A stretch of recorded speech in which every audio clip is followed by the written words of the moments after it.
Case मेरा श्रृंगार है, जेल मेरा विश्वविद्यालय है और फांसी सबसे बड़ा। स्थिति इतना विदारक दृश्य था जेल के अंदर कि अमेरिका का सुअर भोजन करता था। वो हमारे साथ जुड़े हैं दशरथ जी, जिनकी इतिहास काफ़ी गंभीर है और इन्हें जो है नक्सली घोषित करके करीबन 3 साल तक जेल में नहीं रखा गया और काफ़ी समस्याएं हुई। इनसे जानते हैं कि कैसे इन्हें जेल में डाला गया था और किस प्रकार इन पे आरोप लगाया गया था और ये क्या करते थे उस समय। सबसे पहले इनसे जानते हैं कि इनकी शिक्षा क्या है। कैसे हैं आप? मैं ठीक हूँ और मेरी शिक्षा जहाँ तक है, मैं ग्रामीण परिवेश से हूँ और मेरी शिक्षा पॉलिटिकल साइंस ऑनर्स बीएड हूँ और बचपन से ही मैं शिक्षा के प्रति मेरा इतना था, चूँकि एक बहजोरा गांव बहुत ही शिक्षित समाज का गांव है और हमसे भी काफ़ी कोई ऐसा घर नहीं है जिसमें कि ग्रेजुएट और पढ़े लिखे लोगों की कमी नहीं है। जी। उसी का अनुकरण करते हुए मैंने पढ़ाई किया और ग्रेजुएशन किया और फिर मैं चला गया बीएड करने के लिए उत्कल यूनिवर्सिटी भुवनेश्वर, वहाँ मैं बीएड किया। अच्छा जी, सबसे पहले मैं ये जानना चाहता हूँ कि आप करीबन 3 साल तक जेल में बिताया, किस आरोप में आपको अंदर डाला गया था? देखिए, यहाँ पर बेलहर एक सामंती शोषण यहाँ पर था। यहाँ पर समाज की जो स्थितियाँ थी किसान मजदूरों का, उस समय बड़ी काफ़ी बदहाली थी, बटाईदारी से लेकर तमाम चीज़, डिस्क्रिमिनेशन ज़्यादा था। तो मुझे लगा कि नहीं, समाज बदलना ज़रूरी है, समाज का शोषण होता था। तो थोड़ा सा मैं नेतृत्व दिया और किसान मजदूर के आंदोलन में मैं बड़ी भागीदारी लिया, तो बड़ी काफ़ी सुधार हुआ उसमें। जी। उस क्रम में हुआ क्या कि सामंती लोग पुलिस के साथ गांठ से हमारे ऊपर झूठा से झूठा मुकदमा लगाया गया, जो आज तक एक मुकदमा भी साबित नहीं हुआ जी। सभी के सभी मुकदमा। ये घटना कब की है? ये घटना है 90 के बाद की घटना है, लगभग 90 की है। हाँ, 80-90 के दशक की बात है ये जी।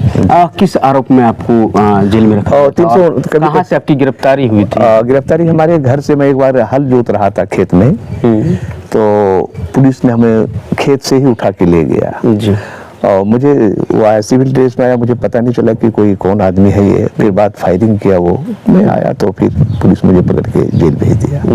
ये कब की घटना है? पहली गिरफ्तारी? ये पहली गिरफ्तारी है। कब हुई थी? ये गिरफ्तारी तकरीबन याद नहीं आ रही है, 80-85 के लगभग की बात। क्यों, उसमें कौन सा आरोप लगा था? कुछ नहीं, वो लगा 379 का एक दफा बैठा दिया था, झूठा मुकदमा था, वो कहीं कुछ था नहीं। धान का आरोप लगा दिया कि धान काट लिया, ऐसा, जबकि वो कुछ नहीं था। तो चूंकि पुलिस थे, लगाया, पुलिस आई। दूसरी गिरफ्तारी जब आपके वर्तमान के देवघर में आपकी हुई थी, वो कब हुई थी? एक गिरफ्तारी हमारी हुई, तो वो हुई, एक गिरफ्तारी और हो गया था। तो मैं आ रहा था ब्लॉक से, कुछ किसानों का काम था अंचलाधिकारी से मिल करके, तो उस समय संतोष सिंह यहाँ का जो सामंत लोग था वो भी हमारे खिलाफ में था। ये आवाज़ उठाता है हमारे खिलाफ, सामंत के खिलाफ में आवाज़ उठाता है, तो उस पुलिस से मिल करके उसमें हमारी गिरफ्तारी करा दिया वो। तो झूठा मुकदमा एक आरोप लगा दिया, तो वो हुआ। और एक गिरफ्तारी हमारी झारखंड में देवघर में हुई। वर्तमान उस समय में तो बिहार ही होगा ना? मैं उस देवघर का बंटवारा डिवीजन हो गया था, झारखंड था वो। अच्छा, 2000 की बात है। अच्छा, 2000 की बात। तो वो हुआ, तो वो पूर्वाग्रह से ग्रसित था, ऐसा कुछ था नहीं। पुलिस आई, जैसे कि मैं गाड़ी पकड़ के, जो है कि नक्सल का भी आरोप लगा है, उसको लेकर के आप क्या कहना चाहेंगे? उस समय की क्या स्थिति थी 90 की बिहार में, क्या स्थिति थी? देखिए, बिहार की जहाँ तक बात है, तो चूंकि मैं अपने गांव से ही उसका मूल्यांकन करता हूँ, उसमें बिहार का पूरा मूल्यांकन मेरे पास नहीं है जी। तो देखता था किसान लोग खेती करते हैं, बटाईदारी करते हैं। वो किसान को उसमें होता था कि सामंत जमींदार पाया में बांध के मारा जाता था, उसे बेगार खटा जाता था। हम खुद ही बेगार हल जोते हैं। यहाँ पर चंदेश्वरी सिंह परिवार था और मुझे हल जोतना पड़ा है, जिसमें मैं 8वां 9वां में पढ़ता था। तो उसमें हम नाना के यहाँ रहते थे, तो फिर हमने हल बैल ले करके, छोटा लड़का था, उसमें बेगार गए हल जोतने के लिए। मैं हल जोता हूँ जमींदारों के खेतों पर जी। तो मैं जोता हूँ, तो मुझे बहुत लगता था। और जमींदार लोग बड़ी एक तरह का रौब दिखाता था, उसका सिपाही पुलिस आता था, तुमको जाना पड़ेगा, जोतना पड़ेगा। तो नाना का नहीं था कोई, तो हम छोटा लड़का थे, पढ़ते थे उसमें, कहा तुमको जाना ही पड़ेगा, कहा मालिक का आदेश आ गया है, हल जोतना है जी। तो मुझे बहुत पीड़ा हुई कि ये क्या है, मैं पढ़ रहा हूँ और मैं 9वां 10वां में पढ़ रहा और मुझे कहता जाके हल जोतना है। तो उस दिन से मुझे लगा कि क्या व्यवस्था है, और बेगार बिना पैसा का आपको हल जोतेगा करके उस दिन से मेरे मन में एक बहुत बड़ी बात आई। फिर मैं कॉलेज में भी मेरे साथ बड़ा एक अत्याचार यहाँ हुआ। CS कॉलेज में मैं जब पढ़ा था, यहाँ पर जब पढ़ाया, तो यहाँ जो कास्टर सिंह जो थे उसने कहा कि नहीं आपको पैसा देना होगा, तब कॉलेज में रखा। कि मैं तो कॉलेज में इतना दिन सेवा किया, 10 साल निःशुल्क एक पैसा नहीं लिया, तो आपको बिल्डिंग बनवा देना होगा। उसने समय कहा बड़ा अफसोस होता है, ये सामंती शोषण इस तरह का है। कई किसान लोगों ने कहा देखिए हमको बटाईदारी में ऐसा परेशानी करता है, नहीं देता है।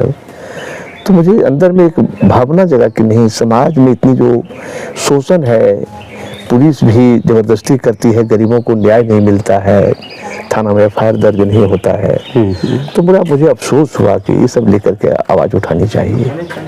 पहला आवाज़ आपने कब उठाया और उससे क्या सफलताएं मिली आपको? सफलता मिली कि उस समय जब आवाज़ उठाया तो इतना ज़रूर हुआ कि गांव-गांव में किसान लोग जागरूक हुआ। मैंने कहा कि किसी का फसल का नुकसान नहीं होना चाहिए, माँ बहनों का इज्जत आबरू बराबर समझना चाहिए, नम्रता से बोलना चाहिए, किसी के साथ भेदभाव नहीं रखना चाहिए। ये बातें हुई तो बड़ी काफ़ी सफलता मिली। उसमें 10 और 6 आना की बटाई था, 10 आना मालिक ले लेता था, खेत वाला जमींदार 6 आना देता था खेत वाले को, मैंने किस खेतिहर मजदूर को, तो उसकी मैंने बराबर हिस्सा दिलवाया। इसके बाद पढ़ाई के मामले में भी हुआ। दमजोर में भी स्कूल नहीं था, वहाँ का बच्चा जाता था बगल के स्कूल में, वहाँ बड़ा बच्चे के साथ भेदभाव होता था। तो मैंने फिर वहाँ बैठक किया, काहे से तो हमारे बच्चे वहाँ जाते हैं, ऐसा करता है कि आप लोग तैयार। आप समाज के प्रति हाँ, समाज के प्रति हमारी रहा, लड़ते रहते, शिक्षा के प्रति हमारा बहुत रहा। तो मैंने कहा क्या स्कूल बनना चाहिए, कल बनना चाहिए, आप लोग तैयार हैं? तो तैयार हैं। तो जमींदारों की जमीन थी, कि जमींदार नहीं जमीन देगा तो कहेंगे आपका नाम रहेगा और करेगा। तो स्कूल बनाने में हमारी बहुत बड़ी भूमिका हुई। और वहाँ के बच्चे जब पढ़ने लगे, मैं शिक्षक को भी दिया, अपने साथी पढ़ाते थे वो, पहले आपको तो ये गरीबी गांव है, ये पैसा तो नहीं देगा लेकिन भोजन देगा। मतलब कि जैसे कि उस समय की जो स्थिति रही होगी आपके यहाँ का, कहा जाता है कि बहुत खराब स्थिति, बहुत खराब था। 4 दशक पहले की मैं बात बोल रहा हूँ। 4 दशक पहले की बात एक ऐसी थी जिसमें कि मैं जो पढ़ा हूँ बहुत कष्ट से पढ़ा हूँ। अमेरिकी जनता की भेंट से आता था वो, जो कि वहाँ का अमेरिका का सुअर भोजन करता था वो चुकंदर, वो हम लोग करते थे, कीड़ा रहता था, वो खा करके एक डब्बू मिलता था कलछुल, वही पीते थे। इतनी गरीबी थी कि, और मैट्रिक में जब पढ़ने लगे तो 2 रुपए फीस लगता था, वो पैसा देने में हम सामर्थ्य नहीं थे। चावल एक दिन रात में खाना खाते थे, ये स्थितियाँ थी। गरीबी थी, कहीं कुछ था नहीं, ज़मीन भी नहीं था। माँ वगैरह मजदूरी करती थी उस समय, नाना वगैरह मजदूर करते थे मजदूरी, सिंचाई की व्यवस्था नहीं थी। तो फिर ये कैसे हुआ कि आपको जेल तक की सफ़र करना पड़ा, और फिर जेल के अंदर आपके साथ क्या क्या हुआ? जेल के अंदर जेल का सफ़र तो खैर मैं कहा कि वे प्रेजुडिस है, पॉलिटिकल प्रेजुडिस को कहा जा सकता है, राजनीतिक पूर्वाग्रह से ग्रसित होकर के यहाँ के पुलिस लोग सामंतों से मिलकर के हमारे पर झूठा मुकदमा कराया। जी। और क्या आरोप लगा था? आरोप लगा 379 का मुकदमा लगा, रंगदारी का मुकदमा लगा दिया, ये सब मुकदमा 302 का मुकदमा हुआ। जी। और देवघर में जब हमारी गिरफ्तारी हुई 302 का मुकदमा हमारे ऊपर लगा दिया, जबकि उस घटना से मुझे कोई लेना देना नहीं था। जेल के अंदर आपके साथ क्या हुआ? जेल के अंदर मेरे साथ जो हुआ वो भी एक तरह का जो आम बंदी के साथ होता वो मेरे साथ भी हुआ। मैं वहाँ पर गया तो देखा कि भोजन की व्यवस्था विधि नहीं है, जैसे कि आपने बताया था कि और मैं 6 महीना में आधा पैर मोड़ करके जेल में सोया। 6 महीने इतनी कठिनाई थी, बंदी के साथ बर्बरता थी वहाँ पर। वो उसमें बांका जेल में 600 तकरीबन 70 बंदी था उसमें जी। और मैं उस जेल में जब रहा तो मुझे लगा कि बैठने की जगह आदमी को लगता था बोरा की तरह कसा जा रहा है। इवन बंदी कहाँ है, वो टॉयलेट में बंदी बैठता था। बहुत सा स्थिति थी, इतना विदारक दृश्य था जेल के अंदर कि जेल के अंदर कोई घटना बड़ी होती थी तभी आवाज़ बाहर आ सकती है। जेल एक ऐसा जगह था, लेकिन मैंने वहाँ पर हिम्मत से काम लिया और 6 महीना तक मैंने वाच किया। और मुझे बहुत काफ़ी सहायता देने की बात कही जेलर सुपरिटेंडेंट, यहाँ तक मुझे धमकी दिया कि आपको बक्सर जेल भेज देंगे, चलिए आप भेज सकते हैं, लेकिन जो क्या कारण रहा? इसलिए कि आप आवाज़ क्यों उठाते हैं? क्या आवाज़ उठाते? मैं बंदियों के हित में आवाज़ उठाया कि बंदियों को भोजन मिलना चाहिए, जो आपका मेनू बोलता है समय बढ़िया भोजन, क्वालिटी भोजन में गुणवत्ता होनी चाहिए, वो गुणवत्ता नहीं था। तो उसके खिलाफ जो आवाज़ उठाए तो जेलर ने हमको सुनने में धमकी दिया कि आपको बक्सर भेज देंगे, जहाँ भी भेज सकते हैं आप। जेल के अंदर आपने क्या क्या सीखा जेल और क्या अच्छा चीज लोगों के बीच में से जाना चाहिए? जेल को मैंने देखा तो लगा कि जेल में तो कोई भेदभाव नहीं है। यहाँ सभी बंदी एक समान है, सभी बंदी हैं कहीं से अगर आए हैं तो। फिर मैंने वहाँ का जो किताब थी बक्सा में, वो सारी किताबों को मैंने पढ़ा। उसमें मैं उर्दू कुलियात इकबाल की मैं किताब पढ़ा और उर्दू में वहाँ जेल में ही सीखा। उसका अध्ययन मैंने काफ़ी किया, लिखा। आपके बारे में कहा जाता है कि आप कई भाषा के भी ज्ञानी हैं। कौन कौन सी भाषा आपने सीखा? मैं ऐसे उर्दू भाषा में जानता हूँ, उर्दू भाषा में मैं लिखता हूँ, पढ़ता भी हूँ किताबें। ऐसे संस्कृत की जहाँ तक भाषा है वो भी मैं जानता हूँ, हिंदी भाषा जानता हूँ, अंग्रेजी भाषा जानता हूँ, आदिवासी होड़ भाषा को मैं, मातृभाषा को मैं बोलना जानता हूँ। होड़ भाषा उसको होड़ भाषा कहते हैं उसको, जी। क्योंकि वो आदिवासी को होड़ कहा जाता है और हिंदू को दिक्खू कहा जाता है। अच्छा। तो भाषा को मैंने सीखा, वो कल्चर में रहा तो मैं बहुत काफ़ी सीखा। और कहते हैं कि आप जेल के अंदर कई किताबों को भी लिखा हाँ, है। जेल के अंदर में 2 स्क्रिप्ट लिखा है, किताब मेरी बनी हुई है, वो स्क्रिप्ट तैयार है। 21वीं सदी का भारत और दूसरा है बंदी बांका का बंदी। क्या है? तो बांका में बंदी में मैं जो लिखा हूँ थोड़ा संक्षिप्त में लिखता हूँ। मेरा जो कोटेशन है, केस मेरा श्रृंगार है, जेल मेरा विश्वविद्यालय है और फांसी सबसे बड़ा पुरस्कार है। इसका क्या मतलब, क्या कहना चाह रहे थे? इसका कहने का मतलब हुआ कि केस आप करते चले जाओ। जब मैं लड़ूंगा, लड़ाई लड़ूंगा तो आप मुझे पर केस डालोगे, आप करो केस, लेकिन मैं न्याय के लिए लड़ता हूँ, मैं सत्य के पक्ष में खड़ा हूँ। मुझे इसकी परवाह नहीं, आप केस करते जाते हैं, प्रोडक्शन वारंट सटाते हैं आप। मैं जेल में अनशन भी काफ़ी किया हूँ मैं जेल में। और डीएम डिस्ट्रिक्ट जज उसमें यहाँ नहीं थे, डिस्ट्रिक्ट जज भागलपुर से आए थे। जेल की स्थिति इतनी ख़राब थी कि उसका मैंने विरोध किया। कोई भी बंदी अगर जेलर सुप्रिटेंडेंट का विरोध कर दे तो उसका खैरियत नहीं होता था, क्योंकि अंदर की आवाज़ कोई सुन नहीं पाता था जेल वाले। लेकिन मैं जेल को सुधारने का बहुत प्रयास किया। वहाँ पर मैं फूल और बागवानी लगाया, बंदियों को मैंने बहुत पढ़ाया, सिखाया कि आप बंदी हैं, आपके अंदर मैंने लिखा था प्रिजनर इन सिटीजन आउट। मेरा एक स्लोगन था, वो जेल के गेट पर आगे लिखा हुआ है, लिखा था, अब तो वो नहीं है। Prisoner comes citizen out. बंदी यहाँ आते हैं लेकिन नागरिक बन करके जेल से निकलते हैं, ये मेरा था कोटेशन था। और मैंने जेल में काफ़ी बंदियों को बेहतर तरीके से मेरे अंदर जो मानवता थी, मैं बहुत काफ़ी संवेदनशील हुआ जेल के अंदर कि वो कौन है जेल के अंदर। मैंने सर्वे जब किया तो लगा कि ये तो शोषित दलित समाज के ज़्यादा लोग हैं, ये किसान मजदूर के लोग हैं। यहाँ कोई भी पूंजीपति, कोई भी राजनीतिक पॉलिटिकल प्रिजनर यहाँ नहीं है, और वो सब हमारे भाई हैं।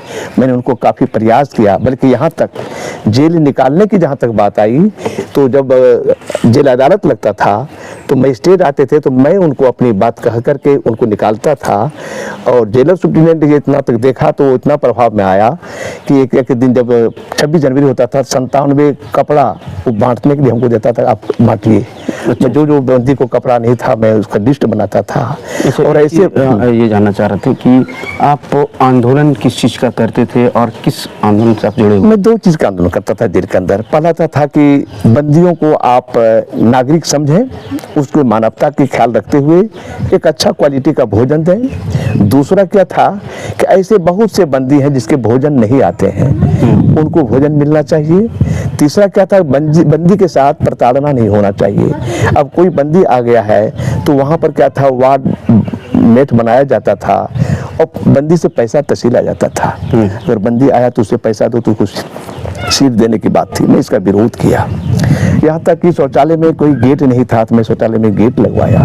ये सारी समस्याएं, हाँ, ये सब समस्या थी। बंदी के साथ ऐसा लगता था कि पंखा भी नहीं था, गर्मी में लोग किस तरह से पसीना पसीना होता था। मैं पंखा भी लगवाया, फूल लगवाया। अच्छा, ये एक चीज़ और, जब आप छूटे उसका क्या दृश्य था जब आप? मैं तो जेल से जब छूटा तो सारे के सारे बंदी गले लग कर रोने लगे, मैं भी रोने लगा। और डॉक्टर जो थे वो कहा कि आज कलम के धनी जेल से बाहर जा रहे हैं। अच्छा, ऐसा घटना हुआ? हाँ, तो वो जेल से और सब एक लोग आपके बारे में मैंने सुना था, फूल माला से मुझे पूरा मैंने गले में डाल करके बंदी लोग, बड़ी काफ़ी निराशा हुई कि आज जेल से वो जा रहे हैं। हम लोग को आवेदन लिखने का वक्त बढ़ता था। मैं सुबह बैठता था, थोड़ा सा 2 घंटा मैं बंदी के लिए काम करता था। बोलते थे सर मेरा कुछ आवेदन लिख दीजिए, इस तरीका से है, ऐसा है। कुछ बंदियों का मैं चिट्ठी पत्री लिख देता था कि अगर वो जा रहे हैं सब तो लिख दीजिए। अच्छा, एक आपके साथ वाकया हुआ था, उस समय के जो एसपी साहब थे, उनके साथ आपकी क्या बातचीत हुई थी और क्या आपने उनसे कहा था? हाँ, जेल में जब जेल के बाद की घटना भी है, और उसमें जगलाल चौधरी जी हमारे एसपी थे बांका जिला के। जगलाल चौधरी जी थे। उनसे क्या बात? और उनसे हमारी बातचीत हुई थी।